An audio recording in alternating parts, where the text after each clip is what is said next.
최고의 진리, 바로 깨달음입니다. 깨달음은 열반은 괴로움의 종식이다. 그렇게 말했습니다. 모든 한계의 끝입니다. 그래서 영원한 삶, 영원한 청정한 삶, 걸림이 없는 삶, 자유로운 삶, 행복한 삶, 고를 일으키지 않는 삶입니다. 그래서 금강경은 이어서 이렇게 말하고 있습니다. 왜 무엇이라고 특별하게 정해진 법이 없고, 왜 무엇이라고 특별한 어떤 법을 열애께서 설함이 없느냐? 그것은 무슨 까닭입니까? 열애께서 분명하게 깨달아 설하신 이 법은 파악될 수 없고 말해질 수 없고 법 아니고 법 아닌 것도 아니기 때문입니다. 그렇습니다. 우리가 익숙한 구마라집 스님의 번역은 이렇습니다. 열애 소설법 개 불가치, 불가설 비법 비비법. 열애께서 설한 법은 개 불가치, 모두 얻을 수도 없고 설할 수도 없고 법도 아니고 법 아님도 아니기 때문이다. 그랬습니다. 무엇이라고 규정되는 것, 그런 것의 모든 한계를 벗어났다. 이렇게 말합니다. 이것은 파악되어질 수 없는 것입니다. 그래서 이제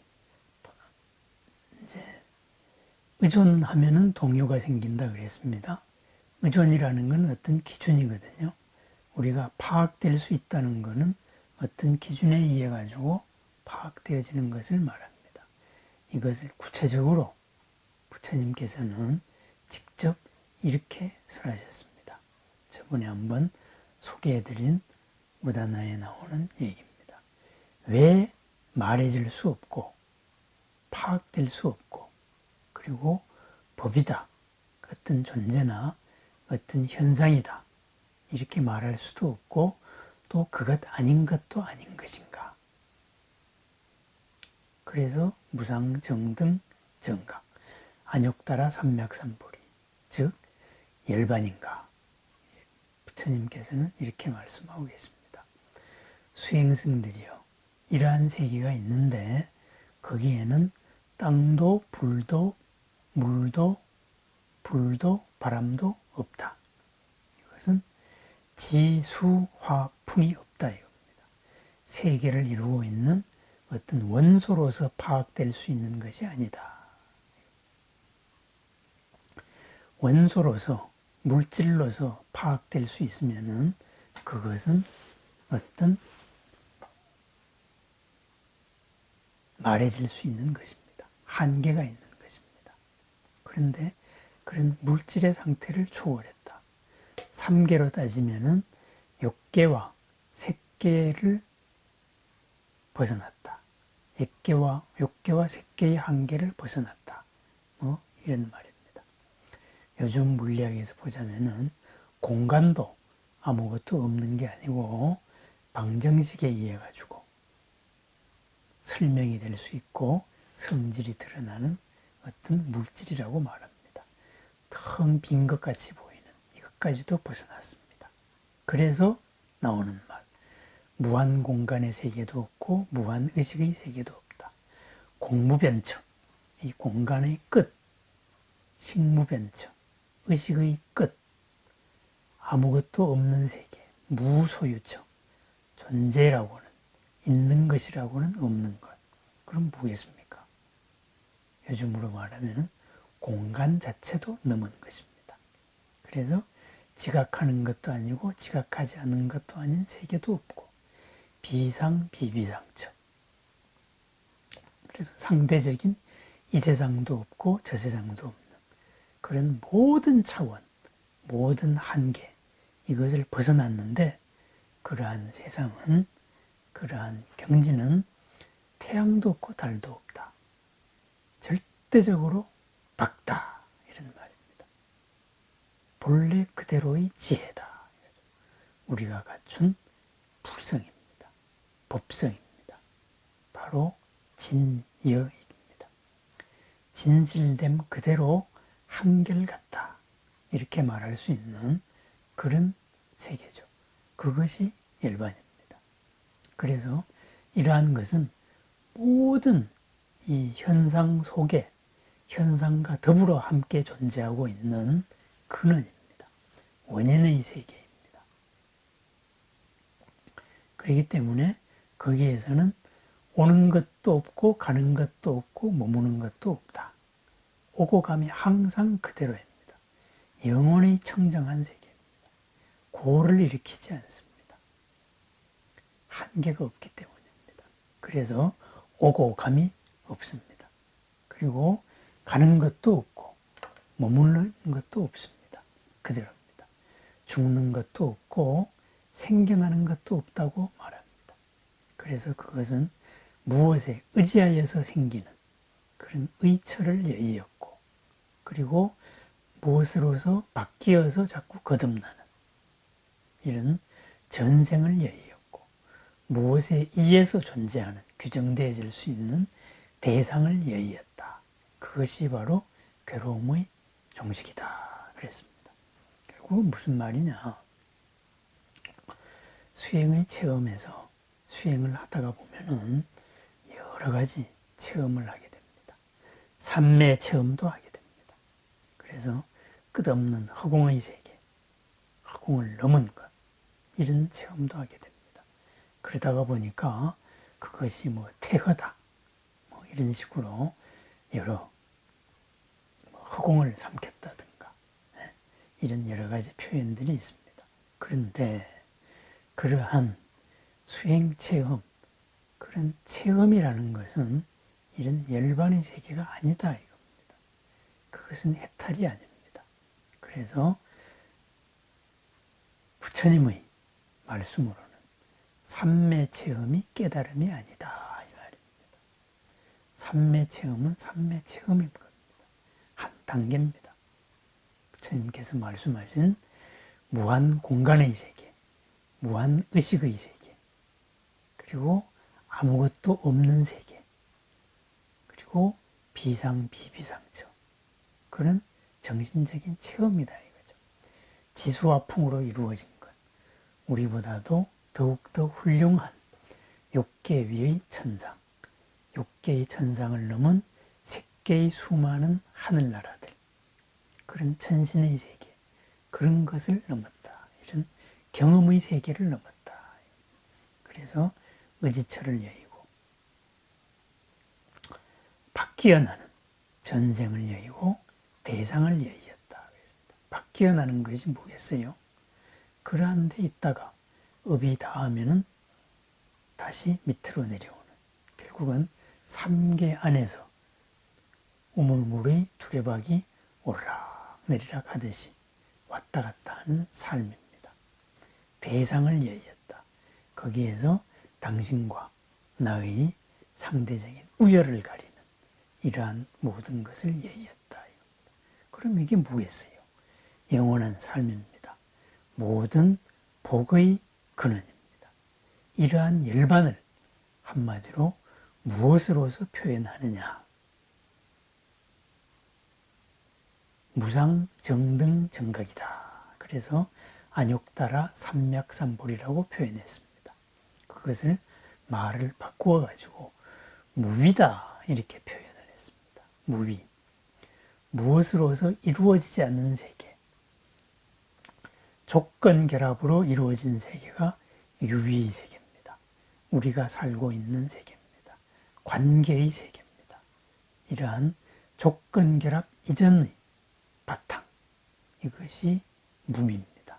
그래서 함이 없는 것, 함이 있는 것, 유위와 무위입니다. 중국에서 도가적으로 말하고 있는 힘을 빼라 정도의 무위의 세계가 아닙니다.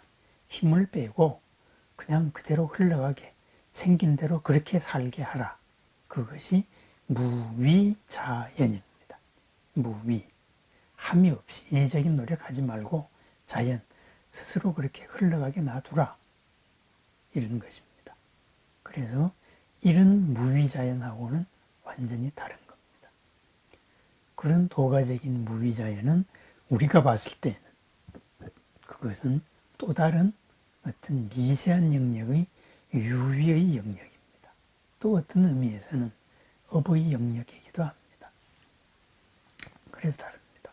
그래서 이러한 무위의 세계, 파악될 수도 없고 말해질 수도 없고 법이라고 규정할 수 있는 것도 아니고 그리고 어떤 존재나 현상이 아닌 것도 아닌 존재나 현상 속에 다 스며들어 있는 존재와 현상을 이루고 있는 그러한 것입니다.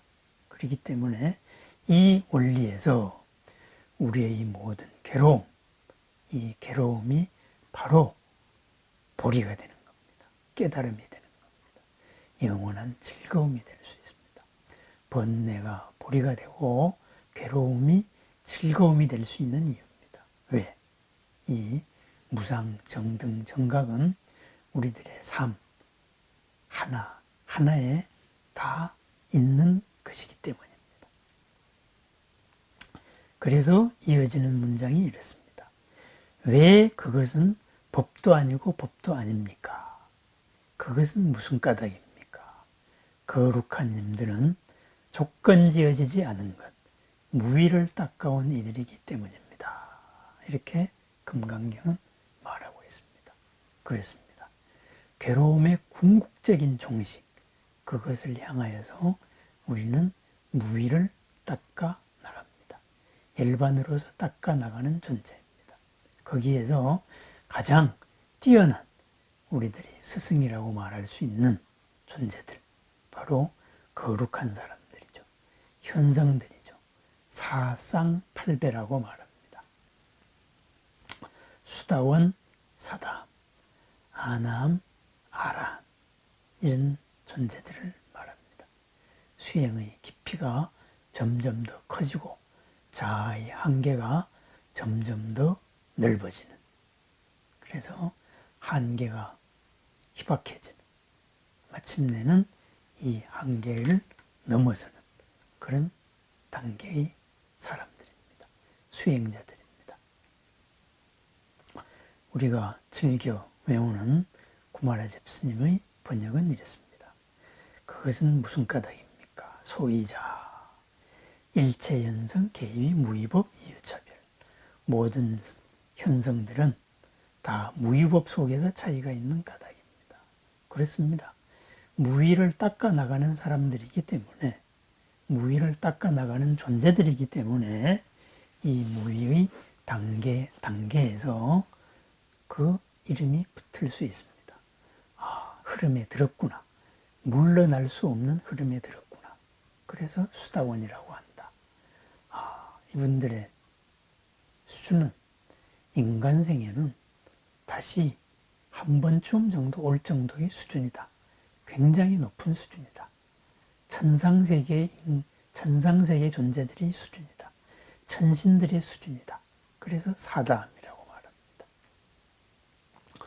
아예 이분은 인간 세상에는 오지 않고 그냥 천신세계에 있다가 해탈할 분들이다. 그래서 아나함입니다. 마침내는 그래서 아나함, 불안이죠. 돌아오지 않는 거죠. 그리고 아라한, 마침내는 깨달았다. 완성된 존재다. 윤회에서 벗어날 수준이 되었다. 이렇게 표현을 했습니다. 이것이 여기로 향하는 과정이 있고 이러한 것을 얻은 결과가 있습니다. 그래서 네 가지 종류지만은 네 가지 종류로 거기로 들어가는 존재, 그것을 얻은 존재 해서 향과 과가 있습니다. 수다원 향, 수다원 과, 사다함 향, 사다함 과, 아나함 향, 아나함 과, 아라한 향, 아라한 과, 이렇게 해서 8종류가 됩니다. 이 8종류를 우리는 사쌍, 4개의 쌍으로 된 8무리, 8배의 현성들이라고 말합니다. 성현들이라고 말합니다. 우리 불교에서 성현이라고 말할 때는 바로 이런 존재를 말합니다. 이런 분들이 무엇이냐? 바로 삼보이 하나, 귀의 승 했을 때 거룩한 승, 참 사람들, 존경받아 마땅할 수행자들, 바로 이 사쌍팔배를 승이라고 말합니다. 상가 이렇게 말하는 거죠. 삼기 중에 상가라고 말합니다. 그래서 이런 성현들은 모두 무위를 닦아가는 사람들, 무위를 닦은 사람들, 무위를 닦아온 사람들이기 때문입니다. 그랬습니다. 또 이런 현성들도 무위의 속에서 현성의 구별이 있습니다. 그랬습니다. 대승불교에서는 이런 현성에 대한 기준이 조금 다릅니다. 테라와다 불교에서는 3계에서의 인간 세상을 기준으로 인간 세상에 몇 번 오느냐 이런 수준에 따라 가지고 4가지 종류로 나누었다면은 대승에서는 이 수행의 구체적인 체험들, 구체적인 경지들을 가지고 또 여러 가지 보살로 나누었습니다. 그래서 그것은 뭐 어떤 식으로 나누더라도 내용상으로는 큰 무리가 없겠습니다. 다만 오늘의 삶을 살아가는 사람들까지를 포함했을 때 그 모두를 광범위한 수행자로 포함했을 때는 대승불교의 기준이 더 맞다고 보겠습니다. 출가와 재가를 넘어서 삶으로서의 필연적인 수행, 그리고 그 수행으로서 얻어지는 여러 공덕들, 그리고 점점 더 넓어지는 자신들, 엷어져가는 한계들, 드러나는 무한 공덕들, 이런 것으로서 대승불교에서는 현성을 나누었습니다. 그 대표적인 것이 화엄의 십지보살이 되겠죠. 그것이 나중에 세분되어서 53위, 53위단까지 이어지게 됩니다. 어쨌든 거룩한 님들, 거룩한 수행자들은 이 무위의 법을 닦아나가는 사람들입니다. 우리 또한 마찬가지입니다. 무위의 법을 닦아나가는 사람들입니다. 무위의 법을 닦아나감으로써 유위의 바탕인 무위를 닦음으로써 우리는 유위의 세계에서 걸림없고, 그리고 보람있고 즐겁고 새롭고 그리고 신나는 나날이 즐거운 그러한 삶을 살 수 있습니다. 고를 벗어난 삶입니다. 경향을 예였기 때문에, 어떤 프로그램된 경향을 예했기 때문에 자유로운 삶입니다. 그래서 점점 더 수행에 따라서, 그리고 보살행에 따라서 업장이 소멸되면서 점점 더 괴로움의 종식으로 가까이 갑니다. 행복한 나날을 살아갑니다. 그랬습니다. 금강경의 7번째 부분, 여기서 말하고 있는 것, 우리는 무위의 과정을 걸어가고 있는 사람입니다. 그래서 무득무설뿐, 그것은 무엇이라고 규정할 수 있는 게 없다. 그리고 무설, 무엇이라고 특정되게 말할 수 있는 게 아니다. 그랬습니다. 무엇이냐? 우리들의 삶입니다. 우리들의 삶 하나하나가 바로 괴로움을 여의는 그러한 삶이 되어야 된다. 그것이 바로 부처님의 핵심 가르침이다. 이렇게 금강경은 말하고 있습니다. 무엇을 알아가지고 그것으로서, 아니면 어떤 체험을 함으로써 그것으로서 나는 해탈했다, 나는 깨달았다, 그런 것이 아니다 이거죠. 삶 자체로서 괴로움 없음이 완성되어야 된다, 걸림 없음이 완성되어야 된다는 말입니다. 오늘 하루의 삶을 돌아봅니다. 오늘은 내 생각이 무엇에 걸려서 아직도 맴돌고 있습니까? 그리고 무엇을 향하고 있습니까? 즐겁고 행복하게 살기 위해서 태어난 이 삶을 우리는 무엇으로서 편가르고 살고 있습니까?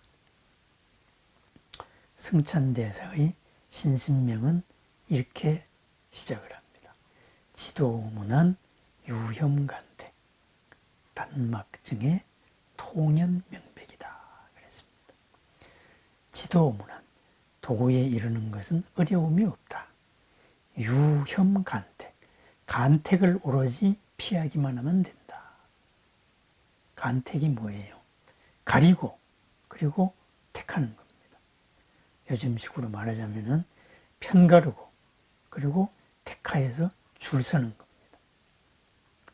전체로서 바라보지 아니하고 그리고 일단 편으로서 우리 편, 네 편, 좋은 편, 나쁜 편 이렇게 결정해 버리는 겁니다. 그러다가 보면 어떻게 되겠습니까? 증애가 생깁니다. 미워하고 그리고 좋아서 집착하는 일이 생깁니다. 싫다고 미워하고 우리 편이 아니니까는 미워하고 우리 편이니까는 무조건 좋아하고 그래서 단막증애 그런 것을 벗어나라. 내 편이라고 미워하고 우리 편이라고 감싸는 이런 것을 벗어나면은 통연명백하리라. 훤하게 밝고 밝아서 있는 그대로가 그대로 보인다. 도가 그대로 보인다 그랬습니다. 우리는 어떤 현상을 마주할 때 이미 답을 가지고 그 현상을 바라보는 수가 많습니다. 우리 마음 속에 내재되어 있던 업이 그렇게 하고 있었던 겁니다. 아니면은 의식적으로 이해관계를 위해서 우리는 편가름 속으로 끼어듭니다. 그러지 말라 이겁니다. 편가름 속으로 끼어드는 순간 증과 애가 생깁니다. 간택이 생깁니다. 부처님 말씀으로 하면은 뭔가에 의존하는 일이 생깁니다. 그 의존에 의해 가지고 동요, 괴로움이 생깁니다. 한계가 생깁니다. 괴로움의 종식이 이루어지지 않습니다. 자유로운 삶이 이루어지지 않습니다. 언제나 행복한 날마다 좋은 날이 이루어지지 않는다 이런 말입니다. 이러한 금강경의 마음, 무위를 닦아가는 삶 그것이 선종으로 또 이어져서 바로 신신명의 첫 구절에도 그렇게 드러났습니다. 지도문안 도에 이르는 거 어려운 거 없다. 그죠? 간택 편갈라서 줄 서는 것만 피하면 된다. 그래서 미워하고 아니면은 집착하고 이거 다 같은 내용이다. 그것을 벗어나면은 그냥 그대로 우리는 도의 마음으로 살아간다는 직설적인 가르침이 되겠습니다. 금강경의 7번째 무득무설분일 끝났습니다. 자, 우리의 삶, 내 오늘의 삶을 한번 반성해 봅니다. 아침의 일을 아직까지도 내가 간직하고 있다면 그것은 무엇에 걸려 있는 겁니다. 오늘 하루가 더욱더 즐겁고 새롭고 보람되지 않았다면 내가 뭔가를 놓친 것이 있습니다. 기준에 의해서 놓친 것이 있습니다. 아침보다 나은 저녁 그리고 이 저녁보다 나은 내일이 있어야 되겠습니다. 걸림없는 마음, 편가름에 머무르지 않는 마음, 단기적으로 이루어오면서 영원히 괴로움을 초래하는 스스로를 얽매이지 않는 하루를 축원드립니다. 언제나 자유롭게 사는, 언제나 원인으로서 사는, 모든 데에 숨어있는 즐거움의 싹, 공덕의 싹을 드러내는 하루, 바로 보살의 하루입니다. 금강경이 말하고 있는 하루이기도 합니다. 무위를 닦아 현성, 성현으로 나아가는 하루들입니다. 네, 감사합니다.